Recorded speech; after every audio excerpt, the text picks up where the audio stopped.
कृषि विज्ञान केंद्र में 2 दिवसीय कृषि गोष्ठी का आयोजन किया गया, जिसमें किसानों को उनकी आय बढ़ाने के लिए वैज्ञानिक सलाह दी गई। जनपद, जिसे धान का कटोरा कहा जाता है, किसानों को पारंपरिक खेती के अलावा फल, सब्जी और मसाला उत्पादन की दिशा में जागरूक किया गया। जिलाधिकारी निखिल टीकाराम फुंडे ने किसानों से अपील की कि वे धान और गेहूं के अलावा अन्य प्रकार की खेती भी करें, जिससे उनकी आय में वृद्धि हो सके। इस अवसर पर जिला उद्यान विभाग ने 30 प्रकार की योजनाओं के माध्यम से किसानों को लाभ पहुंचाने की जानकारी दी। कृषि विशेषज्ञों ने बताया कि किसान अब ड्रैगन फ्रूट और स्ट्रॉबेरी की खेती अच्छे लाभ कमा रहे हैं। इसके अलावा मसाले और अन्य फल उत्पादन से भी किसानों की आय में वृद्धि हो रही है। डीएम ने किसानों को गेंदे के फूल के बीज और लोन स्वीकृति प्रमाण पत्र भी वितरित किए। हालांकि कुछ किसानों का आरोप था कि सुदूर इलाकों में उद्यान विभाग के कार्यक्रम नहीं होते, जिससे उन्हें योजनाओं का लाभ नहीं मिल पाता। एक किसान ने बताया कि उसने मसाले का कारखाना लगाने के लिए 3 महीने पहले आवेदन किया था और अब उसका लोन बैंक से स्वीकृत हो गया है।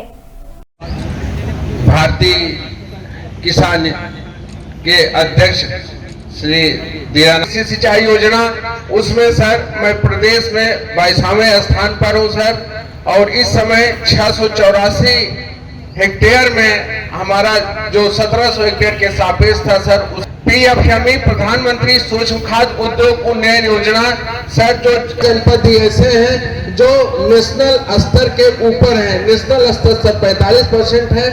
उत्तर प्रदेश में मात्र 45 जनपद ऐसे हैं जो नेशनल स्तर के ऊपर सूक्ष्म खाद्य उद्योग उन्नयन योजना के अंतर्गत राष्ट्रीय स्तर से ऊपर हो सर। इसके अलावा सर गोष्ठी हुई है सर, गांव-गांव तक जाकर के अपनी योजना का प्रचार प्रसार कर रहा हूं। 2 नए एक्जोटिक जो क्रॉप हैं उसमें ड्रैगन हो रही है सर। आगे और लक्ष्य मिलेगा, उसको भी कराऊंगा। इस जो जनपद चंदौली की भौगोलिक स्थिति जलीय पशुओं के उद्यान को बढ़ावा देने के लिए मुख्य रूप से सिंघाड़ा और क्योंकि इस साल मार्च तक ही राष्ट्रीय कृषि विकास योजना खत्म हो जाएगी, उसके स्थान पर शुरू होगी, जिसके अंतर्गत सिंघाड़ा की खेती और मखाना की खेती होगी। पूर्वांचल का बिहार के वैज्ञानिक हैं, डीएचओ हैं सर, तो इसलिए मैं IRBR के वैज्ञानिक जो उस मंडल में हैं उनको सर यहाँ बुलाया, अवगत कराया। आप सर आए, हमारे सर जो भी आप मार्गदर्शन देंगे उस पर हम आगे चलेंगे। और हमने तो आपको कॉल किया है, आप मेरा मोबाइल नंबर जानते होंगे, हमारे बुलावे पर आप आए 7985 830377।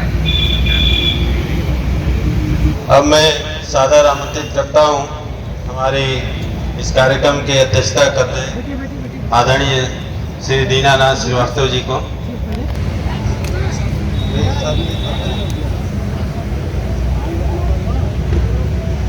क्या कुछ गुण सीखा है, खेती के कौने प्रकार से कई जाए, बागवानी कैसे होगा, सब्जी का कैसे।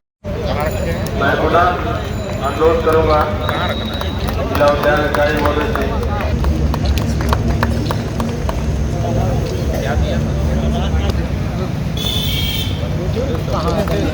मैं अनुरोध करूंगा जिला उद्यान अधिकारी 7 लाख का अमाउंट है और SBI ब्रांच चंदौली द्वारा ये सैंक्शन किया गया है। सैंक्शन है 45 union bank of India Chandauli शाखा,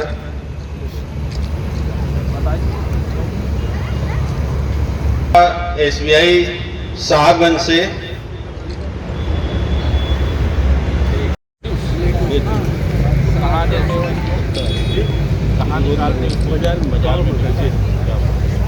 और ये कौन सा लगाए हैं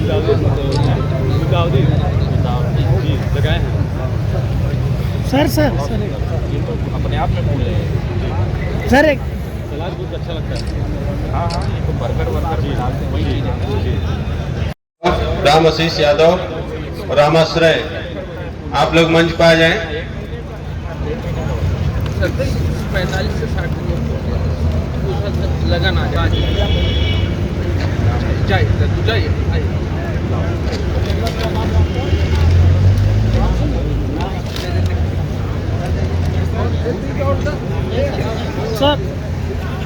मैं जिनको बुलाया हूं, जिनका नाम बुलाए हैं वही है बंसराज यादव, रामाशीष यादव और रामाश्रय। इसके अलावा कोई ना है। आप कम से कम अपने गांव से कि ऐसा कोई सेमिनार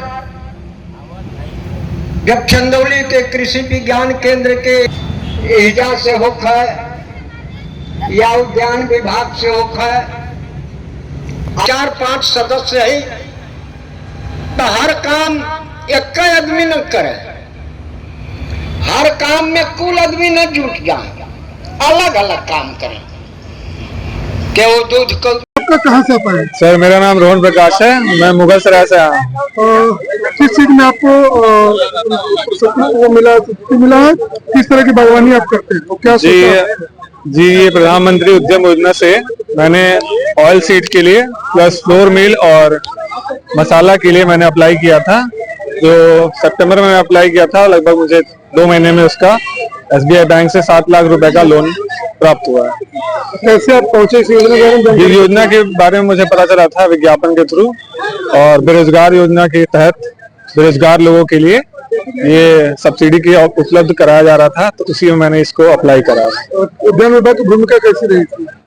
काफी अच्छी रही, मेरा सारा काम तुरंत हो गया। जो भी मैंने अप्लाई किया सारे डिटेल्स वगैरह, मुझे ज्यादा प्रॉब्लम नहीं हुआ। सारे जितने भी ऑफिसर थे डायरेक्ट मेरा काम हो गया, और बैंक के थ्रू लोन लगभग 1 से 1.5 महीने में मेरा कंप्लीट हो गया। परिचय जानना चाहेंगे? सर मैं डॉक्टर शैलेंद्र देव दुबे, जिला उद्यान अधिकारी चंदौली। किसी गोष्ठी का आयोजन है, क्या इसका मकसद है? सर राष्ट्रीय कृषि विकास योजना के अंतर्गत 2 दिवसीय कृषि गोष्ठी का लक्ष्य उद्यान विभाग द्वारा उत्तर प्रदेश सरकार द्वारा प्राप्त हुआ था, जिसमें गोष्ठी का मुख्य उद्देश्य होता है कि अपनी योजनाओं का प्रचार प्रसार, नई योजना जनपद में मखाना की खेती और सिंघाड़ा की खेती, जैसा कि जनपद चंदौली की भौगोलिक स्थिति है उसके अनुसार मैं IIVR के वैज्ञानिकों को बुलाया, जो एक सिंघाड़ा और मखाना की खेती के लिए टीम गठित की गई है।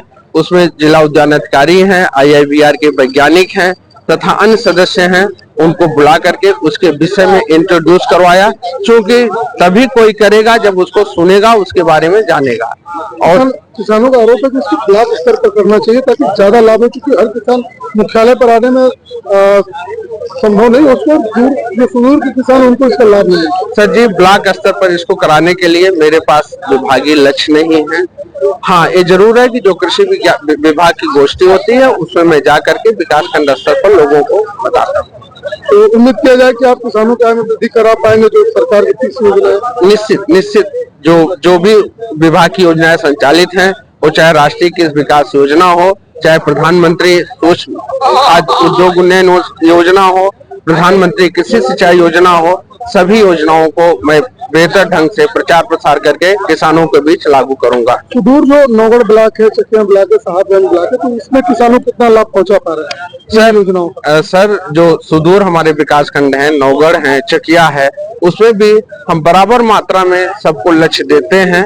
और मेरा प्रयास रहता है कि जो सब्जियों वाली फसल है, क्योंकि नौगढ़ हमारा टमाटर का अच्छा उत्पादक क्षेत्र है, और प्रधानमंत्री कृषि सिंचाई योजना को लागू करके उसमें उत्पादन को बढ़ाया जाए, अधिक से अधिक किसान लाभान्वित हों। निरीक्षण भी करते हैं मौके का? जी हाँ, मैं फील्ड में निकलता हूँ, लोगों की समस्या को देखता हूँ, बताता हूँ।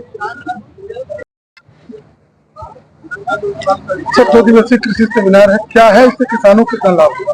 जनपद में उद्यान विभाग द्वारा 2 दिवसीय कृषि गोष्ठी एवं भ्रमण कार्यक्रम का आयोजन कराया गया है। उसी के उपलक्ष्य में हम लोग आज यहाँ सब लोग मौजूद हैं।